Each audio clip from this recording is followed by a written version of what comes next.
Back onto some E36 videos. So I'll just start off with the bad. Front coils, still not done, still not sorted. Here is the GC plate mounted, ground control plate.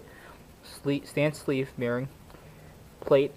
It uses one of these low profile flange sleeve bushings from ground control, and then a BMW top nut.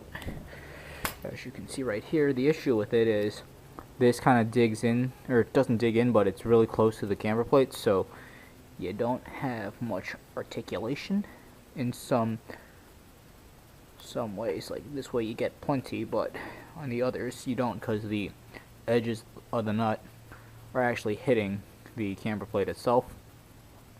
So what I think I'm going to do is find a local machine shop either in New Jersey or Delaware, get that thing either machined down, so make the OD maybe 1.5 mil smaller and have the height knocked down maybe 6-7 mils. So then I can throw this piece on, which is the ground control thicker flange sleeve bearing. I think this is 7 mils. So yeah, I'm gonna get this thing with the top nut so that top part clears right there, and then even though I knock it down 7 mil, I should still have plenty of clearance between the bottom of the plate to the top of the spring perch. So that's that. Front end's not together because of that, but not bad. Good stuff. Really good stuff. Rear end is all together. Bench pressed the diff in by myself. Torqued everything. Axles are torqued. Drive shaft's all in.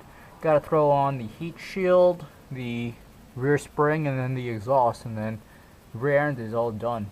Parking brakes all tightened up again and everything works. So that's cool. This is gonna be a pretty sight. I'm gonna miss seeing this. Not. Other updates. Finally got a tow rig too. So not really, but I'm gonna be reusing the X5. This is a no longer available BMW Westphalia hitch.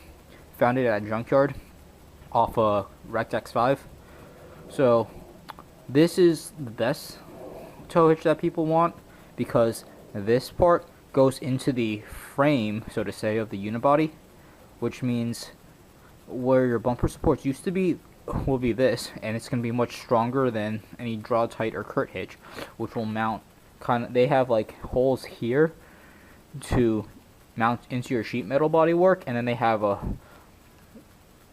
brace under the bottom that goes up to the rear diff, and I think you drill through into your subframe, and that gives you your 600-pound tongue rating. But with this, it's much stronger, works with the unibody, and uses your unibody to strengthen the tow hitch.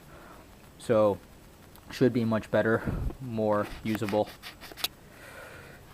So that's going on to this thing, which means I'm not getting rid of this thing at all anymore. It needed some work, basically control arms. So those guys back there somewhere. Let's see if I can show you guys. Maybe. But yeah, control arms need some work. So since I'm putting a couple $100 into control arms and whatnot into this thing, I'll be throwing on the hitch now, and then because of all that $300-400 that I'm throwing in here, can't get rid of it. Got to get my money's worth out of it.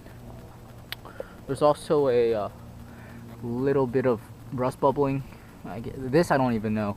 This got hit a while back, got repaired twice because the first repair wasn't good. Second repair still isn't good. So you got some rust bubbling here. What I plan on doing is just this whole area.